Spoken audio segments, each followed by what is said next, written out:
जय श्री कृष्णा मित्रों, आज हम बात करेंगे उन दिव्य वचनों की जो भागवत गीता में श्री कृष्ण ने स्वयं अर्जुन को सुनाए थे। वो वचन जो न केवल अर्जुन का जीवन बदल गए बल्कि आज भी करोड़ों लोगों को जीवन का सही मार्ग दिखा रहे हैं। ये शब्द सिर्फ शब्द नहीं है, ये जीवन का अमृत है। बस इसे महसूस करने की, इसे सहन करने की जरूरत है। दोस्तों, वो पहला वचन है, तुम्हारा अधिकार सिर्फ कर्म करने में है, फल पर नहीं है। भगवान श्री कृष्ण ने भागवत गीता के माध्यम से अर्जुन को कहा है कि तुम्हारा कर्म, तुम्हारा अधिकार सिर्फ कर्म पर है। तुम्हारा कार्य है कर्म करना, फल की चिंता तुम्हें नहीं करनी है, क्योंकि फल तुम्हारे हाथ में नहीं है। तुम्हें सिर्फ कर्म करना है। इस एक वाक्य में पूरी गीता का सार छिपा हुआ है। कृष्ण हमें यह सिखाते हैं कि जब हम फल की चिंता छोड़ देते हैं तो हमारा कर्म शुद्ध हो जाता है। अगर हम सिर्फ अपने कर्म पर ध्यान दें तो सफलता अपने आप हमारे चरण चूम लेती है। दोस्तों, याद रखिए, जब किसान बीज बोता है तो यह नहीं सोचता कि फल कब मिलेगा, वो सिर्फ अपने कर्म में विश्वास रखता है। ऐसे ही जीवन में हमें भी हर कर्म ईमानदारी से करना है, बिना फल की चिंता किए। दूसरा वचन, जो हुआ अच्छा हुआ, जो हो रहा है अच्छा हो रहा है, और जो होगा वह भी अच्छा ही होगा। ये वचन हमें सिखाता है कि जीवन में जो भी घटित होता है वो ईश्वर की ही इच्छा से होता है। अगर हमने कुछ खोया है तो दोस्तों विश्वास रखिए, वो इसलिए ताकि आपको कुछ और बड़ा मिल सके। अगर आज का दिन आपका अच्छा नहीं गया तो याद रखिए, भगवान पर भरोसा रखिए कि आपका आने वाला कल बहुत ही अच्छा और बहुत ही सुंदर होने वाला है। आज अगर कुछ बिगड़ा है तो याद रखिए दोस्तों, कल वही बनकर आपके सामने निखरेगा। भगवान श्री कृष्ण कहते हैं, शांति वही है जहाँ स्वीकृति है। जीवन में हर परिस्थिति को स्वीकारना ही सच्ची बुद्धिमत्ता है। अगर आपने जीवन के हर सुख और दुख को, हर पहलू को अगर अपना लिया, स्वीकार कर लिया, हर परिस्थिति में आपने जीना सीख लिया, तो दोस्तों यकीन मानिए, इससे बड़ी सच्ची बुद्धिमत्ता और कहीं पर भी देखने को नहीं मिलेगी। क्योंकि बुद्धिमान जीव, बुद्धिमान प्राणी वही है जो हर परिस्थिति को हंसकर स्वीकार करता है। वो चाहे कितना भी गहरा दुख हो, चाहे कितनी भी बड़ी खुशी हो, अगर हर पल को हंसकर स्वीकार कर लिया तो उस प्राणी से समझदार, उस बुद्धिमान, उस व्यक्ति से ज़्यादा बुद्धिमान इस संसार में कोई भी नहीं हो सकता है।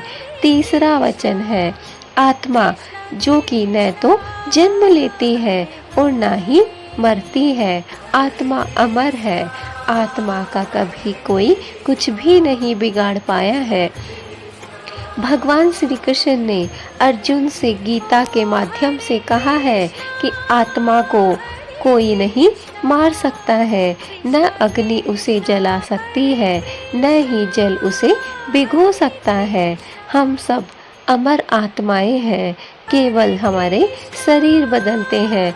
जैसे हम हमेशा स्नान करके वस्त्र बदल लेते हैं, वैसे ही हमारी आत्मा भी एक शरीर को छोड़कर दूसरे शरीर में प्रवेश कर जाती है। मृत्यु से अगर कोई डरता है तो उससे बड़ा कोई मूर्ख नहीं होगा, क्योंकि मृत्यु से डरना ही मूर्खता है। क्योंकि मृत्यु अंत नहीं बल्कि एक नई शुरुआत है। अगर हमारी मृत्यु हो जाती है, हमारी आत्मा हमारे शरीर से निकलकर बाहर चली जाती है, तो दोस्तों मृत्यु अंत नहीं है, इस बात को आप जान लीजिए। मृत्यु तो एक नई शुरुआत है।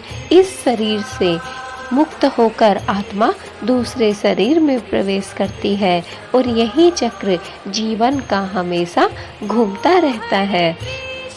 चौथा वचन, जब जब धर्म की हानि होगी तब तब मैं अवतरित होऊंगा। भगवान श्री कृष्ण ने अर्जुन से कहा है कि हे अर्जुन, जब भी इस युग में या किसी भी युग में जब भी धर्म की हानि होगी, धर्म पर लांछन लगेगा, धर्म घटेगा, मैं उसी समय अवतरित हो जाऊंगा, उसी समय एक नया जन्म लूंगा। भगवान का ये वचन हर युग में सत्य रहा है। कृष्ण यह वादा करते हैं कि जब भी अन्याय बढ़ेगा, अधर्म प्रबल होगा, तब ईश्वर स्वयं अवतार लेंगे धर्म की रक्षा के लिए, धर्म को बचाने के लिए। यह वचन हमें यह विश्वास देता है कि हम अभी अकेले नहीं हैं, हम कभी भी अंधकार में नहीं है।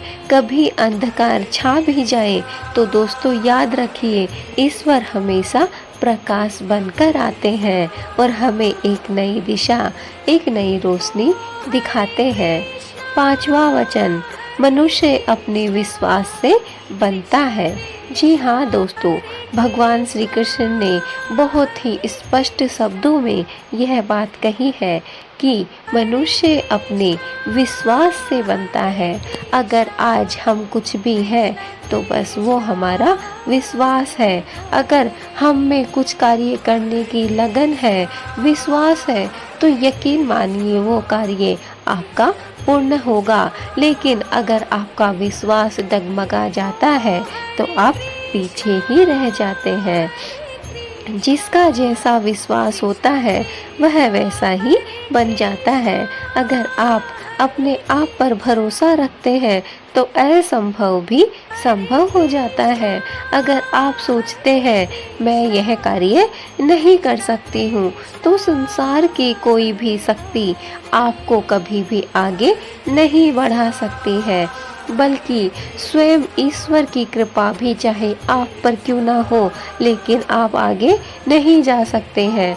अगर आपका विश्वास ही नहीं है तो वह कार्य कोई भी नहीं कर सकता है। और अगर आप में विश्वास है तो चाहे पूरी दुनिया आप इधर से उधर क्यों ना हो जाए, आपका विश्वास बना रहेगा। इसलिए अपने भीतर विश्वास का दीपक जलाइए, क्योंकि विश्वास ही चमत्कार की शुरुआत है।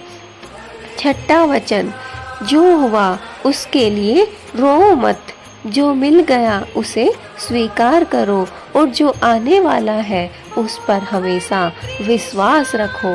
दोस्तों, भगवान श्री कृष्ण के ये शब्द जीवन के सबसे बड़ी गहराई की सच्चाई बताते हैं। अतीत बीत चुका है, भविष्य अभी आया ही नहीं है, तो क्यों ना वर्तमान को ही पूजा बना ली जाए, वर्तमान को ही जिया जाए। हर क्षण में ईश्वर है, हर सांस में एक अवसर है, बस हमें देखना है प्रेम से और श्रद्धा से। सातवां वचन, मनुष्य स्वयं अपना मित्र है और स्वयं ही अपना शत्रु है। श्री कृष्ण कहते हैं कि अगर तुम अपने मन को जीत लेते हो तो पूरी दुनिया को जीत लेते हो, लेकिन अगर मन को ही नहीं संभाल पाए तो वही मन तुम्हें गिरा देगा, तुम्हें हरा देगा। मन को जीतना सबसे बड़ी साधना है और यह साधना गीता हमें सिखाती है। तो श्रोताओं, श्रीमद् भागवत गीता सिर्फ एक ग्रंथ नहीं है, ये जीवन जीने की एक कला है। हर पंक्ति में, हर श्लोक में भगवान श्री कृष्ण का संदेश है। स्वयं को जानो, स्वयं पर विश्वास करो और अपने कर्म को पूजा बना दो। अगर हम इन वचनों को अपने जीवन में उतार लें तो ना दुख रहेगा और ना ही किसी बात का भय हमें कभी सताएगा।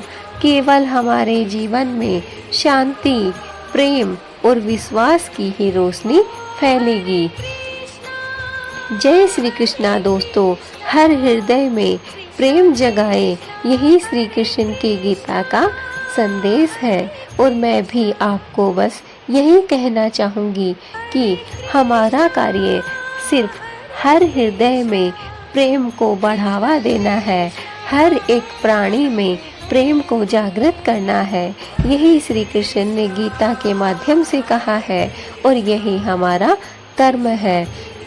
दोस्तों, अगर आपको ये वचन प्रेरणादायक लगे हो तो दोस्तों इस वीडियो को लाइक ज़रूर करिएगा। अगर आप चैनल पर नए हैं तो चैनल को सब्सक्राइब करना बिल्कुल ना भूलिएगा। और दोस्तों कमेंट में कम से कम जय श्री कृष्णा ज़रूर लिखिएगा। दोस्तों, अगर आपको भागवत गीता से संबंधित कोई भी श्लोक, कोई भी सवाल सुनना है, पूछना है या फिर कोई भी जवाब आप जानना चाहते हैं तो आप मुझे नीचे कमेंट में पूछ सकते हैं। मैं आपके उस कमेंट के लिए एक नई वीडियो लेकर आऊँगी जिसके माध्यम से मैं आपको उसका हर एक सवाल का जवाब दूंगी।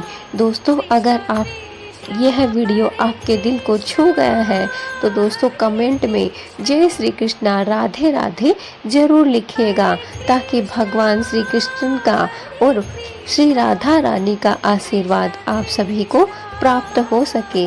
आज की हमारी यह वीडियो यहीं तक, हम आपसे मिलेंगे अपनी नेक्स्ट वीडियो में। तब तक के लिए जय श्री कृष्णा राधे राधे।